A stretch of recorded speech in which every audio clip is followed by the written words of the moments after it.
বৈষম্য এরা যেটা আমার সাথে করেছে এটা তো মানে পরিষ্কারভাবে বলা যাচ্ছে আমার সাথে বৈষম্য করা হয়েছে।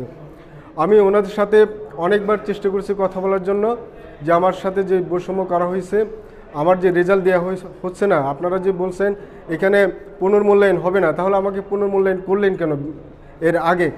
এর উত্তর ওনারা দিচ্ছেন না।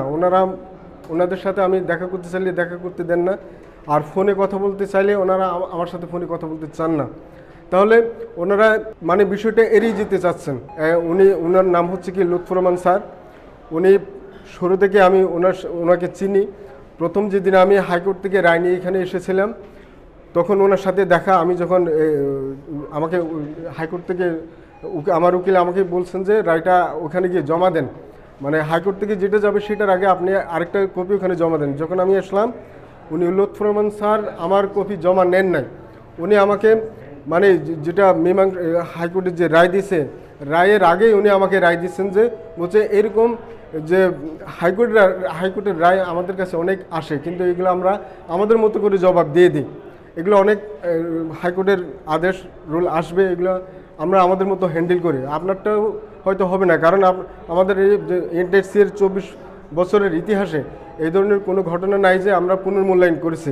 তখন আমি ওনারে জিজ্ঞেস করেছিলাম যে আপনি তো যদি 24 বছরের যদি এরকম কোনো ইতিহাস না থাকে, তাহলে কোনো স্টুডেন্টকে হল থেকে বের করে দিয়েছেন এরকম কোনো ইতিহাস ছিল কিনা? বলছে এটা ছিল না। তাহলে দুইবার যে ভাইবা নিয়েছেন এটার ইতিহাস ছিল কিনা? বলছে এটাও ছিল না।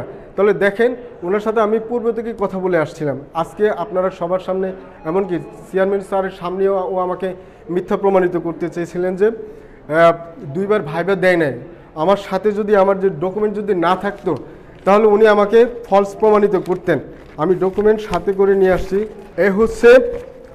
এটা হচ্ছে দেখেন আপনারা 3/10/2023 অক্টোবরের 3 তারিখ আমার প্রথম ভাইবা এখানে সার্কেল করে রাখছে। এটা হচ্ছে আমার রোল নাম্বার 3/10/2023।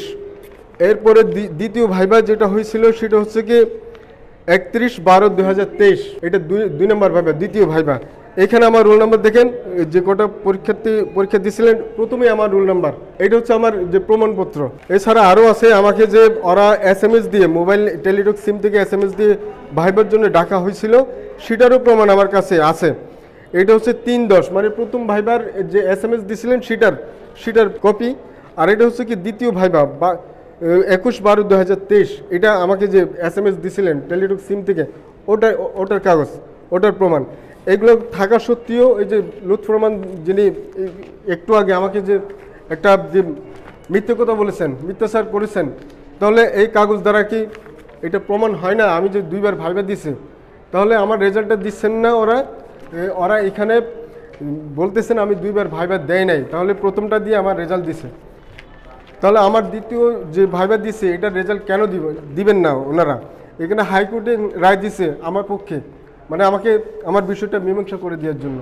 ওনারা আইনের উপরে আইন দেখাচ্ছেন আমাকে, আর আমার যে ন্যায্য অধিকার ওখান থেকে আমাকে বঞ্চিত করার জন্য চেষ্টা করতেছেন। আমার যে রেজাল্ট 17তমতে আমি পরীক্ষা দিয়েছিলাম, আমার রেজাল্টে আটকে রাখা হয়েছে। আমি দুইবার পরীক্ষা দিয়েছিলাম। প্রথমে হচ্ছে কি আমাকে কাগজ এর এক্সকিউজ দেখিয়ে আমাকে বের করে দেওয়া হয়েছিল হল থেকে। পরবর্তীতে আমার আবেদনের প্রেক্ষিতে আবার ভাইবা নিয়ে ওই ভাইবার রেজাল্ট দেয় নাই, যার ফলে আমি এখানে অনেকবার আসার পরে অনেকের সাথে, চেয়ারম্যান স্যার সহ ওনাদের সাথে দেখা করতে চাইলে ওনারা আমাকে দেখা করতে দেন নাই। কোনো ধরনের ওদের সাথে আমি কথা বলতে পারিনি। পরবর্তীতে কোনো উপায় না দেখে আমি আইনের আশ্রয় নিই। আমি হচ্ছে কি হাইকোর্টে রিট করি। রিটে আমাকে রায় দেয় যে আমার যে বিষয়টা এটা মীমাংসা করে দেওয়ার জন্য এনটিএসসিকে বলা হয়েছিল। জুনের 20 তারিখ আমাকে এনটিএসসির অফিসে ডাকা হয়েছিল। ডাকার পরে ওরা আমাকে ডেকে এনে কাগজপত্র দেখে আমাকে আমার বিষয়টা নিয়ে পরে জানাবে বলে আমাকে চলে যেতে বলা হয়।